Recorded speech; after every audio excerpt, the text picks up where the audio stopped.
महिलांचा सन्मान कधी झाला नाही, पण तो कधी झाला तो 8 मार्चला डिसाईड केला आला. हे फक्त एक दिवस नारीला दिला, पण शक्य आहे का फक्त एक दिवस नारीला दिला तर?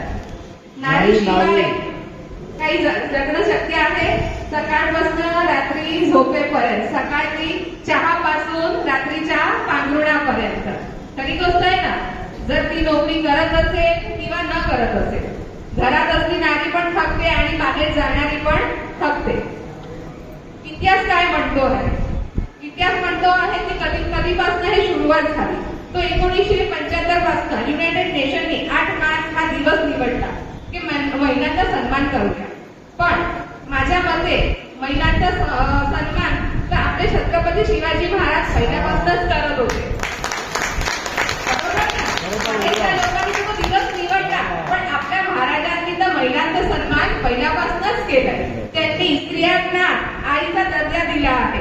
कोण परस्त्री असो, घरची स्त्री असो का बाहेरची असो, त्यांनी नेहमीच त्यांचा सन्मान केला आहे. जर ती स्त्री हिंदू असो का मुघल असो, बरोबर की नाही? हा ना. कधी त्यांनी स्त्रियांना, जसं शांतनु भाऊनी सांगितलं, मी माझं वाक्य थोडंसं थांबवते आणि पराग भाऊ लाईनचं स्टेजवर आमंत्रित आहे. सगळ्यांनी टाळ्यांनी गडगडाने स्वागत करा.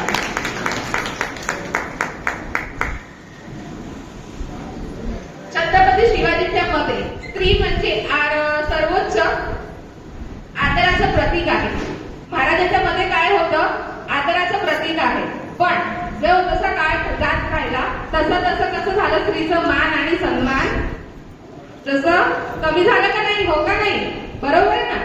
पण आता काय झालंय, सगळे स्त्रीला सन्मान करतात आहे. महिलांचं योगदान सन्मान करणे, तिथं समाजात समान हक्क आणि महिलांसाठी शक्तीचे प्रयत्नाचा मुख्य उद्देश होता. आज महिला शिक्षण, विज्ञान, क्रियाकाळ सगळ्याच क्षेत्रात उल्लेखनीय कामगिरी करतात आहे. महिला चंद्रावर पण पोहोचली आहे, बरोबर का नाही? आणि मंगळावर पण पोहोचली नाही का फक्त स्वयंपाकघरात आहे. त्यामुळे महिलांचा सन्मान करणं ते योग्य आहे आणि योग्य त्यांची जबाबदारी पण ते निभावतात आहे.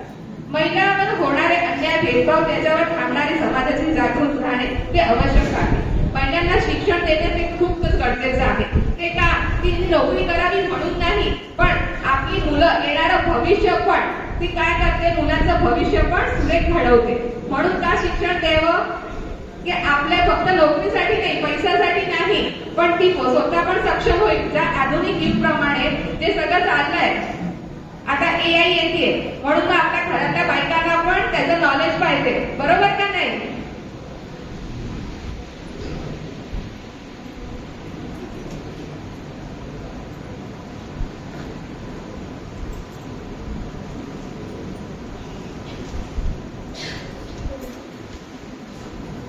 आपले शिवाजी महाराज ते का स्त्रियांचा सन्मान करत होते? कारण की त्यांच्यावर संस्कार कोणाचे होते? जिजाऊचे संस्कार होते. कारण की त्यांच्यावर जिजाऊचे संस्कार होते. स्त्रियांचा आदर करणं हे त्यांनी मोठे होऊ नये, बाळपणीच त्यांच्यावर संस्कार दिले गेलेले. त्यांनी त्यांचं आयुष्यभर त्याचं पालन केलं. छत्रपती शिवाजी महाराजांनी प्रस्तावित केलेली स्त्री आदर ही धारणा आजही आदर्श मानली जाते. त्यामुळे आज समाजात स्त्री आदर आणि जगते आहे. स्त्रीसाठी मी एक कविता घेणार आहे, त्यांनी सगळ्यांनी लक्ष देऊन ऐकावे. जर ती आई असेल तर तिचा आदर करा, जर ती पत्नी असेल तर तिचा सन्मान करा, जर ती बहीण असेल तर तिच्यावर प्रेम करा, आणि जर ती मुलगी असेल तर अभिमानी जगा, आणि जर ती अनोळखी असेल तर त्या स्त्रीचा सन्मान करा आणि रक्षण करा. अनोळखी स्त्री म्हणजे जे आपल्याला भेटते परिस्थितीच्या अनुरूप, काही पण कुठे भेटली, रस्त्यावर भेटली तर तिची मदत करा. आपण काय करतो, थट्टा मस्करी करतो, काही करतो, पण न करता खरंच ती प्रॉब्लेम मध्ये ते जाणून पण घ्या. कधी काय असतं, दूधची लबाडी पण चाललेली आहे, त्याला पण माणसं घाबरतात. पण पहिले काय करून घ्या, तपासणी करून घ्या, खरंच तिला आपली गरज आहे आणि तिला मदत करा, आणि रात्रीच काळी तर खरंच मदत करा. थँक्यू, धन्यवाद.